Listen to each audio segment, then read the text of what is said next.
Ya, shalom saudara-saudara. Sebagaimana saudara semua ketahui bahwa beberapa hari yang lalu kan ada perdebatan antara saya dengan Ustadz Kainama atau yang dikenal sebagai atau sering disebut Bangke. Nah, dan di dalam perdebatan itu terlihat bahwa Ustadz Kainama ini ya mau bagaimana lagi dibilang begitu ngawur ya, tidak ada apa-apa yang dapat dia andalkan sebagai argumentasi dia. Ya, tapi syukurnya adalah bahwa walaupun perdebatan dengan Kainama itu uh, jauh dari harapan dan begitu cepat selesai, tapi ada acara tanya jawab di mana saya beroleh kesempatan untuk menjawab pertanyaan para penanya Muslim sekaligus beritakan Injil kepada mereka, dan secara khusus itu saya beritakan Injil kepada Kainama. Dan itu sebenarnya tujuan saya. Dalam banyak perdebatan saya seringkali memanfaatkan perdebatan itu beritakan Injil, dan khusus Kainama kemarin karena dia seorang mualaf, jadi saya memberikan tawaran kepada dia supaya dia kembalilah untuk percaya kepada Yesus sebagai juru selamat dan Tuhan kalau dia mau diselamatkan. Nah, rupanya tawaran saya semacam itu tuh menjengkelkan mungkin banyak orang ya, banyak orang Islam ya. Uh, ada seorang ibu, termasuk seorang ibu namanya apa ya, Bu Eti mungkin ya. Dan Ibu Eti ini akhirnya dia WA saya untuk menyampaikan kejengkelannya sepertinya begitu ya. Dan ya saya mau bahas, saya mau ajak saudara lihat WA dia sambil saya berikan komentar ringan-ringan aja ya. Nah, ini WA dia ini ya. Oke, dia mulai dengan Bapak Esra Soro yang kami hormati. Jadi kelihatannya dia menghargai saya. Ya, dia menghormati saya. Oke, dari lubuk hati yang dalam kami segenap kaum muslim di Indonesia. Wow, kami segenap kaum muslim di Indonesia. Dia WA saya, mewakili kaum muslim di Indonesia. Apa kapasitas dia? Ya, sehingga bisa mewakili kaum muslim di Indonesia. Ya, menghimbau kepada Anda, jangan Anda memaksa seorang untuk pindah dan murtad ke agama Anda. Menghimbau ya kepada Anda, jangan Anda memaksa seorang pindah. Kapan saya memaksa? Yang saya lakukan adalah saya beritakan Injil tentang Yesus yang mati dan bangkit, lalu memberikan tantangan atau pilihan kepada mereka, termasuk kepada Kainama dan juga mualaf-mualaf yang lain. Ya, bahkan saya secara eksplisit mengatakan ini bukan paksaan, Injil bukan paksaan, ini tawaran. Mau terima ya silakan, tidak juga ya tidak apa-apa, nggak ada yang rugi selain diri mereka sendiri. Jadi ini sama sekali nggak ada pemaksaan, Ibu. Ya, dan murtad ke agama Anda. Ya, menurut Anda kalau dia balik Kristen murtad, tapi bagi kami itu bertobat. Nah, kalau ada Kristen yang jadi mualaf, ya menurut kami dari sudut pandang kami ya dia murtad itu. Ya, jadi Kainama itu dari sudut pandang kami sudah murtad, makanya sekarang mau dikembalikan dari kemurtadannya. Hati-hati perkataan Anda ini yang telah beraninya mengajak Ustadz Kainama untuk kembali ke agama lamanya Kristen. Ini pertama saja Anda sudah uh, tadi dibilang saya memaksa. Nah sekarang mengajak. Mengajak atau memaksa? Apakah mengajak adalah pemaksaan? Ya, lagi pula kalau saya mengajak dia, apanya yang membuat saya harus berhati-hati? Apakah itu bahaya? Ya, itu sudah hak prerogatif seorang pendeta memilih agama yang benar. Itu hak prerogatif dia. Ya, itu hak dia, tapi kan saya juga punya hak untuk mengajak dia kembali kan. Lalu Anda bilang seorang pendeta. Apakah nama pendeta? Kalau Anda percayakan nama pendeta, Anda sudah tertipu oleh dia, Ibu. Ya. Dia itu bukan pendeta, nggak pernah sekolah teologi itu. Mengaku sekolah S1 di STT Jakarta, S2 di Leiden, Belanda, S3 di Haifa, Israel. Dan STT Jakarta sendiri sudah memberikan klarifikasi nggak ada muridnya atau pernah mahasiswa yang namanya Kainama. Begitu juga dari Leiden sana. Haifa juga, saya sudah sampai di Haifa dan cari yang namanya Tanakh Biblical Study, itu omong kosong, nggak ada di sana, Ibu. Jadi kalau Ibu anggap dia pendeta, Ibu yang ketipu. Ya, lakum dinukum waliyadin, agama kamu, agama aku, agama aku. Ya kalau memang benar begitu, ya yang harus Ibu lakukan adalah Ibu bilang dong kepada teman-teman Ibu yang agama Islam, terutama mualaf-mualaf itu loh. Kalau memang agamaku, kenapa mereka terlalu repot urus agama kami? Ya, kalau sudah pindah ke Islam, ya silakanlah, itu hakmu. Belajarlah Islam, jangan utak-atik lagi iman Kristen. Kok pindah Islam gak baca Al-Quran, belajar Al-Quran tiap hari, yang tiap hari dibaca cuma Alkitab, cuma nyari kesalahan doang untuk nyerang-nyerang Kristen. Ini kayak orang yang pacaran, sudah putus, sudah punya pacar baru ya. Tapi kok tiap hari ngomongin pacar lama itu loh. Kenapa? Kangen ya, rindu ya. Nah, jadi itulah kerjanya mereka kan tiap hari hanya nyerang-nyerang Kristen pakai Alkitab Kristen sendiri. Ibu peringatkan mereka loh. Ya, bilang mereka, lakum dinukum waliyadin, agamaku, ya jangan dicampuri, jangan nasihati saya, Ibu. WA mereka itu.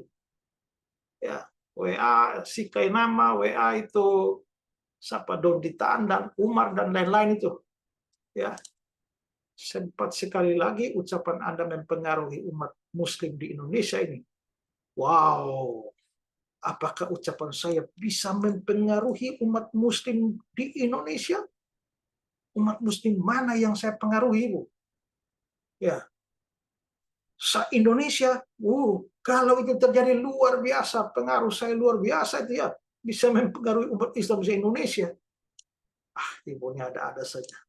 Untuk memeluk agama Anda, kami di daerah tidak segan-segan mencari Anda. Wow, cari saya untuk apa, Ibu? Cari saya untuk apa? Mau ajak ngopi kah? Atau ngajak debat kah? Atau mau bunuh saya kah? Atau bagaimana? Wah, ini kayak bernada-nada ancaman ini ya. Ibu, saya bisa tampilkan nomor Ibu di sini ya, dengan foto Ibu sekalian ya. Tapi saya simpan WA Ibu ini ya. Kalau ada apa-apa dengan saya, ini bisa saya pakai ini ya. Karena sudah ada indikasi awal ini mau mencari saya ini.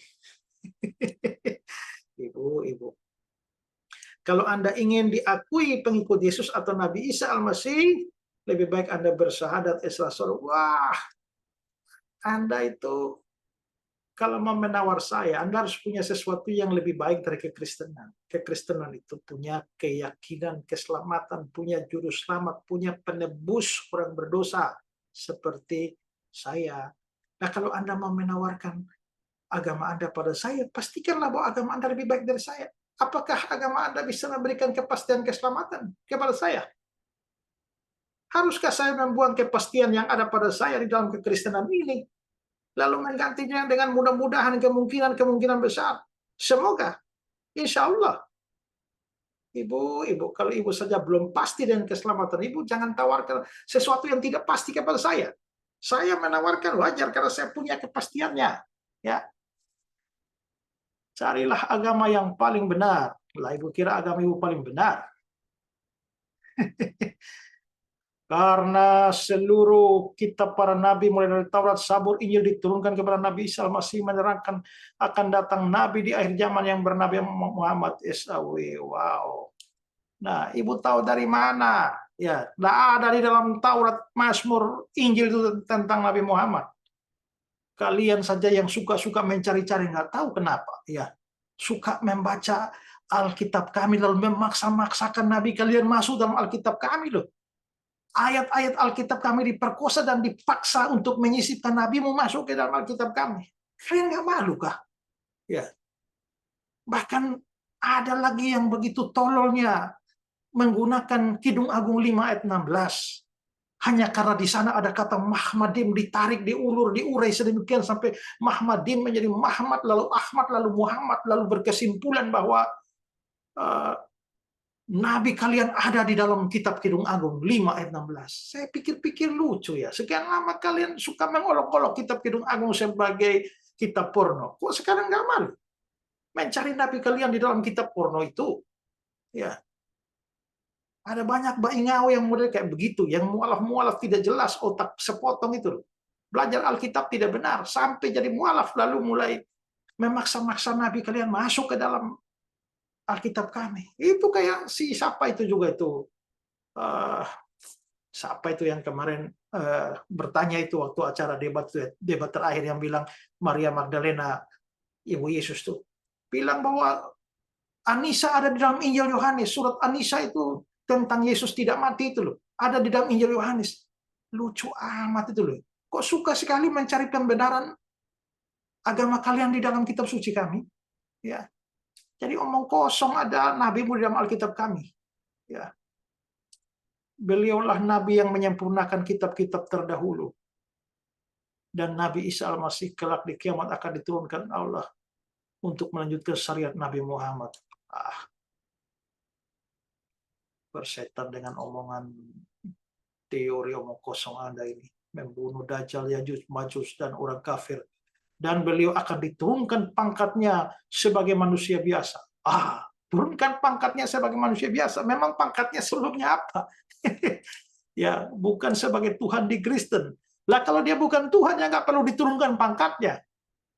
Ya, kalau bisa diturunkan artinya yang tadi bukan manusia biasa. Ibu ini ngomong nggak pakai otak ini. Ya, dan nabi di kalangan umat muslim karena fase kenabian Isa Al-Masih dan fase ketuhanannya sudah habis, masa akhirnya di akhir zaman. Wah, ketuhanan pakai fase. Ibu ini bikin lucu aja ya.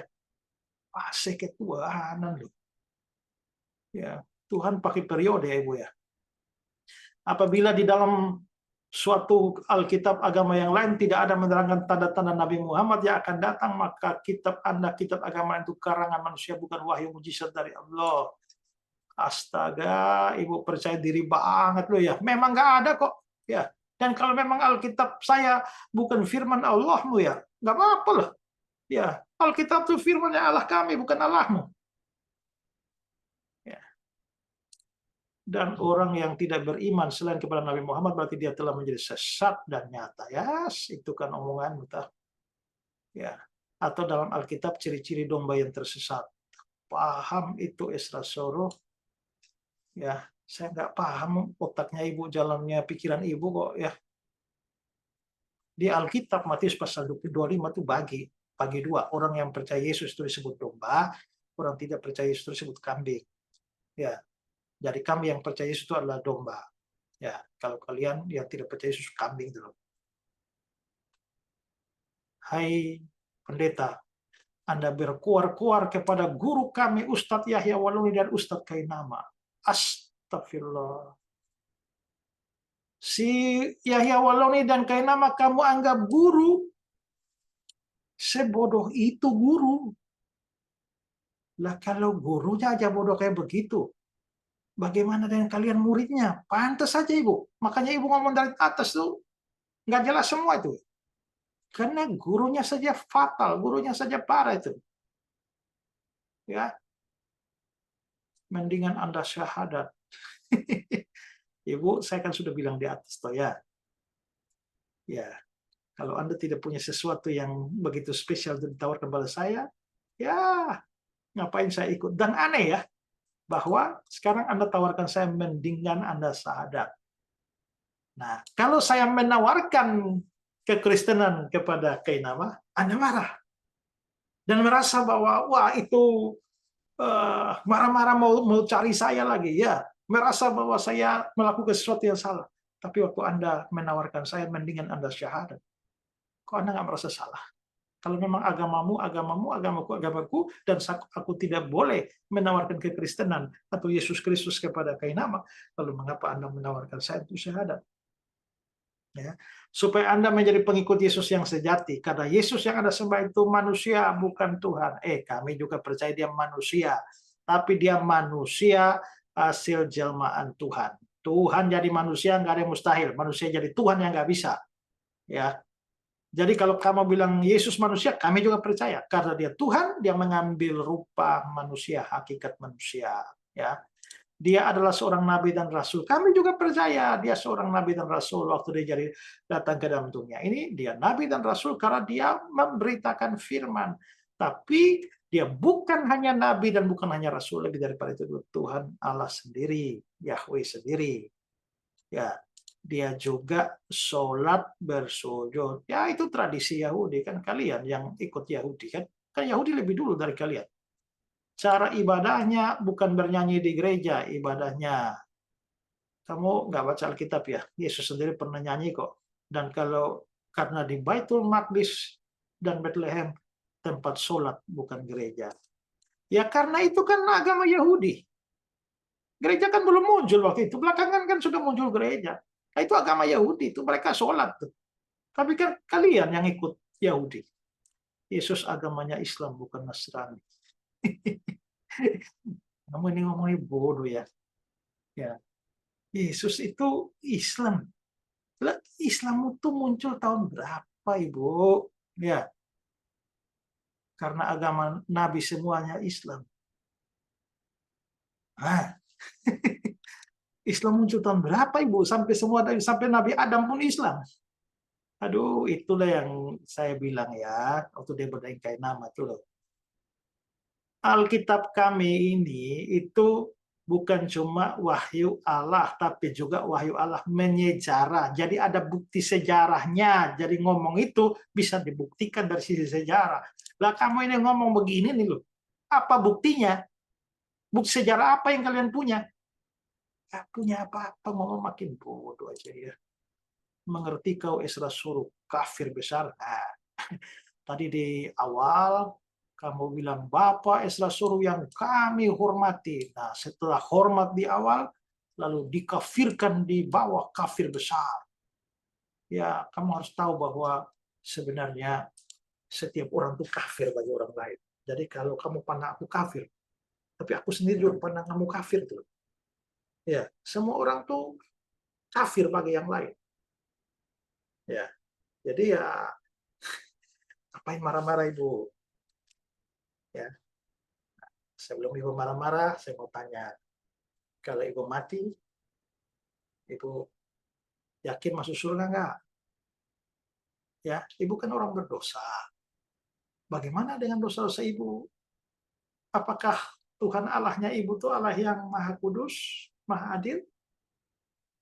Dan bagaimana dia memperlakukan dosa Ibu? Mengampuni begitu saja? Berarti dia nggak adil dong. Karena Allah yang adil pasti akan menghukum orang berdosa.